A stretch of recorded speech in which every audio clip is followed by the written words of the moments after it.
Hello friends, இன்னைக்கு night special வந்து அவுல் கொழுக்கட்டை.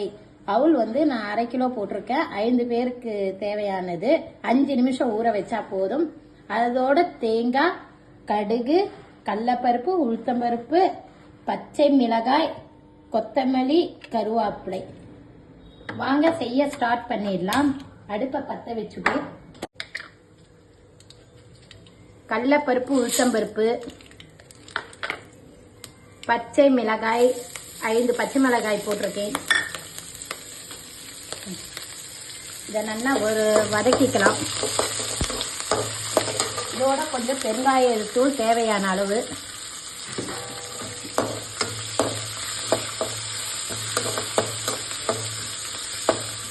இது நல்லா செவக்கணும்.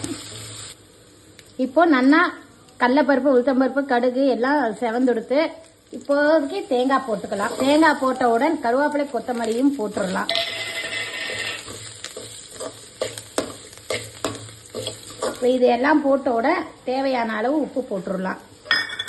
உப்பை போட்டுட்டு நல்லா மிக்ஸ் பண்ணிக்கலாம். இப்போ எல்லாம் மிக்ஸ் ஆகிடுத்து. இப்போ அவுல ஊற வச்சனால அது கொஞ்சம் தண்ணி இருக்கும், ட்ரையாக போடுங்க. இதோட போட்டு எல்லாம் நான் போடுறேன். அவுல தண்ணி இல்லாமல் நான் ட்ரையாக போடுறேன்.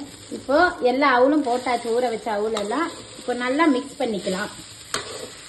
பாருங்க, நல்லா மிக்ஸ் ஆகணும். இதோட நம்ம வறுத்த கடுகு, கடலைப்பருப்பு, உளுத்தம்பருப்பு, கருவேப்பிலை, கொத்தமல்லி, பச்சை மிளகாய் இதோட சேர்த்து எல்லாம் மிக்ஸ் பண்ணணும். நான் மிக்ஸ் பண்ணிட்டு காமிக்கிறேன். இப்போ இந்த அவுலை கிளறிட்டு இப்போ கொழுக்கட்டை நல்லா அழுத்தி பிடிக்கணும். கொஞ்சம் ட்ரையா இருந்துச்சுன்னா தண்ணி தெளிச்சுட்டு பிசைஞ்சிட்டு நல்லா அழுத்தி பிடிச்சிடணும். இப்போ இட்லி பானைல தண்ணி ஊத்திட்டு சூடானதுக்கு அப்புறம் இந்த கொழுக்கட்டையை உருட்டி வச்சது இதுக்குள்ளார வைக்கிறேன்.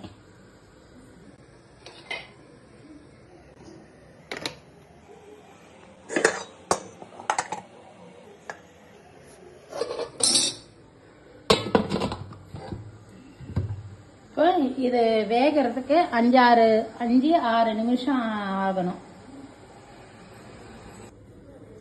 பாருங்க, இப்போ நல்லா வெந்தெடுத்து இப்போ உங்களுக்கு எடுத்து காமிக்கிறேன்.